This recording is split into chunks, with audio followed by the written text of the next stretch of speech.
Welcome to the American Institute of Healthcare Professionals video on crisis assessment and lethality.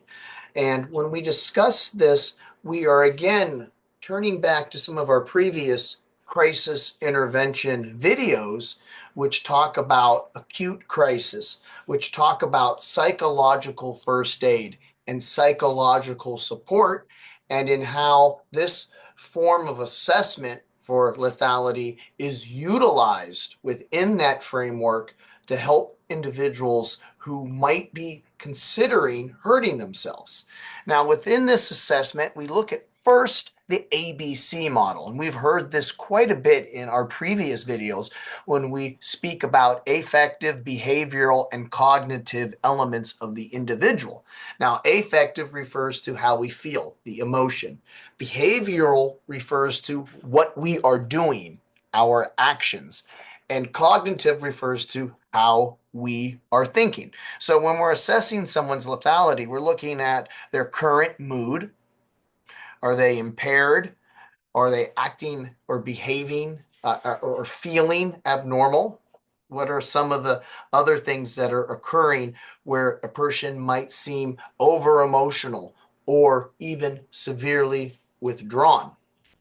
From behavioral perspectives, we're looking at their functioning of how the person is acting on the scene, how they might be moving or walking, how they might be speaking in terms of elevation of voice, how they may be interacting with you, the crisis specialist, how they might be walking towards something that might be dangerous or something that could potentially be a weapon.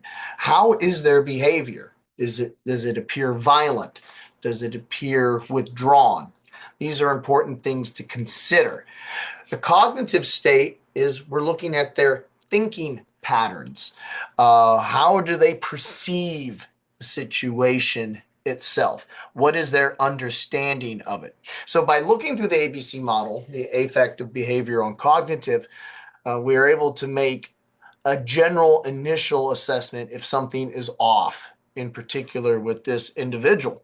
So this assessment of lethality is important before proceeding to anything else, because if an individual is that imbalanced, their equilibrium and their coping totally over flooded with these emotions and thoughts, then suicide assessment needs to be conducted and then find ways to ensure the person's safety and to calm them down so that we can then, in a more secure area, get a better understanding of what this person is planning on doing. Now, this could be done in a short-term facility, on the scene itself, or it could even be over the phone if someone is acting suicidal and you are speaking with a friend.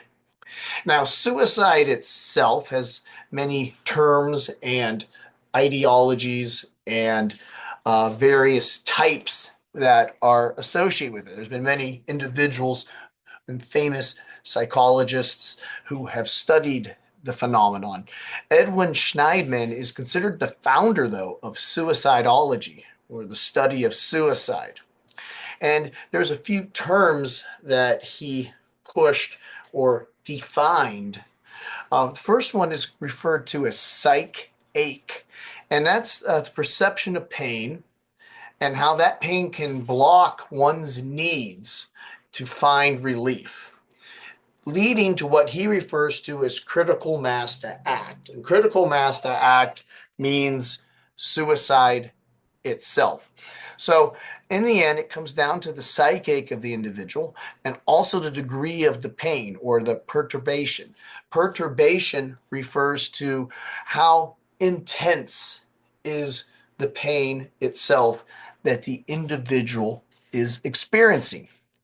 Now, individuals who are dealing with suicidal thoughts usually have a variety of external factors or external stressors that are pressing on them. And this could be to whatever crisis they are in, whatever acute situation they are in. Now, it's not so much the stressor, But the reality is, it's more about the interpretation of the stressor, which makes one feel overwhelmed to a point of de-equilibrium and immobility, where they can no longer act, which in turn affects their emotions, their behavior, and their thinking process in itself. So, an individual who has been tipped into the idea of contemplating suicide is going through a lot of stress. It could be acute, or it could be a chronic wearing down of the individual themselves. And these factors could be relationship related, they could be financially related, they could be loss related. There can be a multitude of other factors that just all come together over time in itself.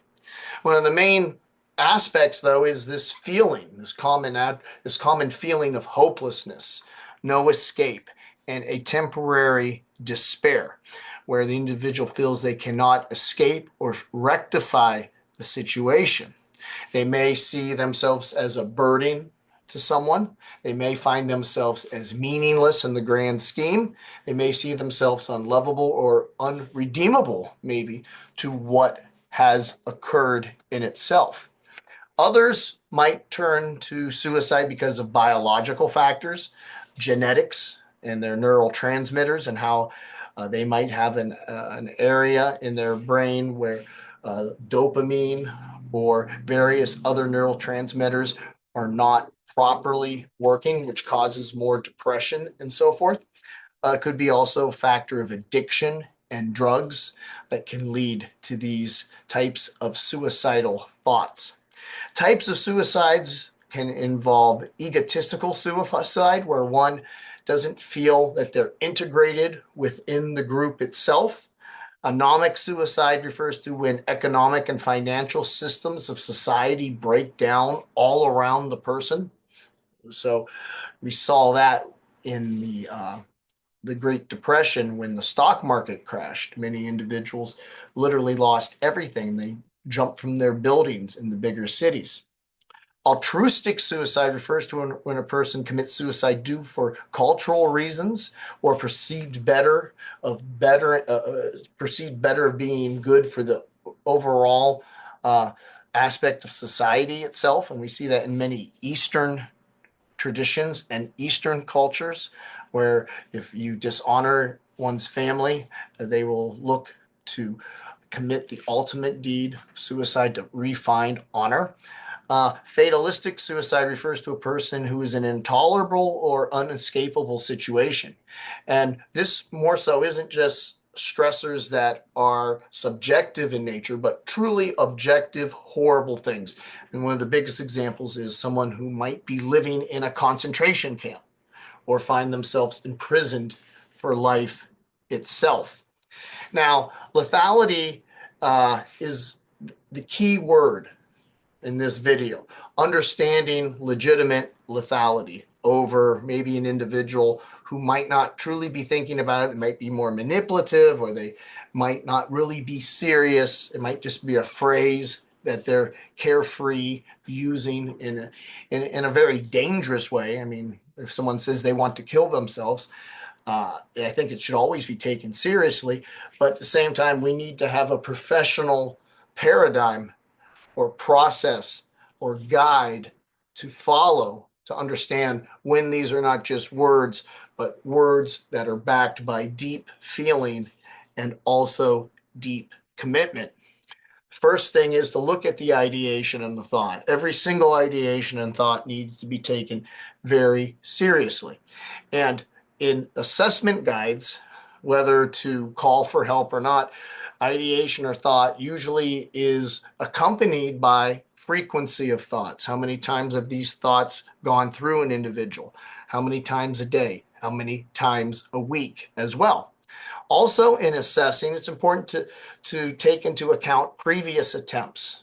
How many times has this person tried to go through?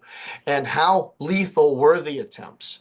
Were the attempts more half-hearted, maybe with pills, or was it through a gun or a knife or a hanging? And in these types of things, the type of weapon chosen from the past can tell you a lot about lethality itself. The other thing is the plan. Does the person have a plan? Are they saying they're just going to kill themselves, or are they giving you an exact time frame? And whenever there's a time frame given, then the impulse to act is more important, to call the proper authorities to protect this person whenever there's a plan in action. And then the availability of that plan. Is that plan realistically accomplished? If a person says they're going to stab themselves or cut their wrists, well, most people have a steak knife, at least in their home, or a razor that they can easily access. Or are they saying they're going to do something a very very difficult to accomplish, as if they live in the Midwest and they say, well, I'm going to jump off the Empire State Building. Well, there's a plan, but the availability of it at the precise moment might not be there per se. If they're getting a ticket to New York, well, then the availability would rise, obviously, with that. So we're looking at the plan, timetable, the availability to proceed with that if a type of weapon is chosen. So if someone is speaking this way, then they are a danger to themselves, possibly others, in trying to carry this out. So confidentiality, again, is no longer on the table in this case. You are required to report for the safety of the individual themselves. Another tool to look at is called PathWarm. This is an acronym from the American Association of Suicidology. And the acronym of various warning signs within suicide, especially with how an individual looks. So what we're looking for in these types is to identify the ideation and the substance abuse, and to see what level the individual is actually pushing. So what is the purposefulness of the individual's intent? How is their anxiety level, their substance abuse level? Do they feel trapped? How high is their hopelessness?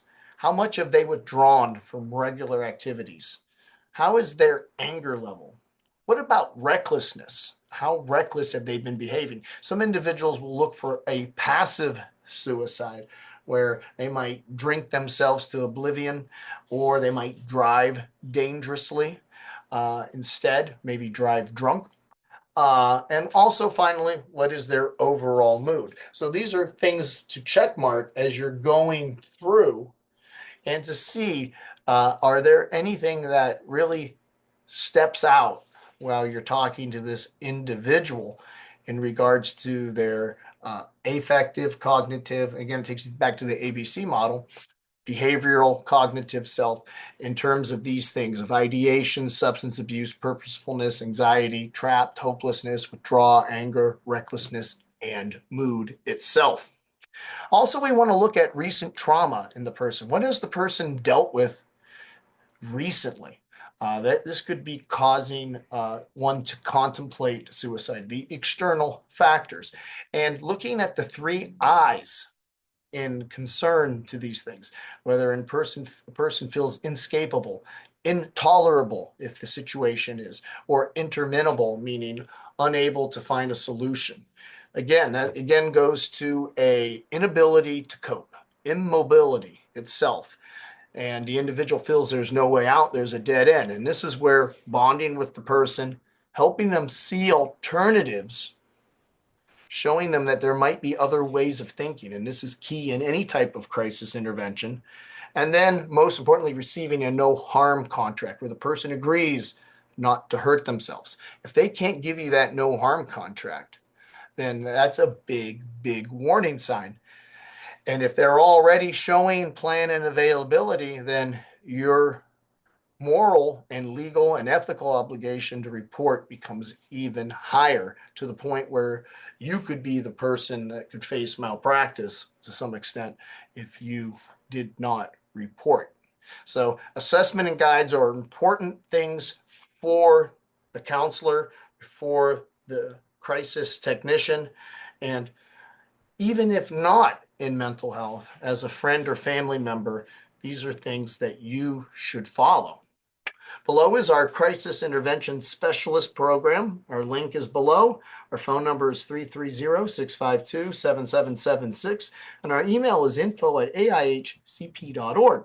Again, our Crisis Intervention and Strategies textbook is an excellent resource, which was also used to help create this video. It's the Gillian text, so please check that out as well. I'd like to thank you for listening and have a good day.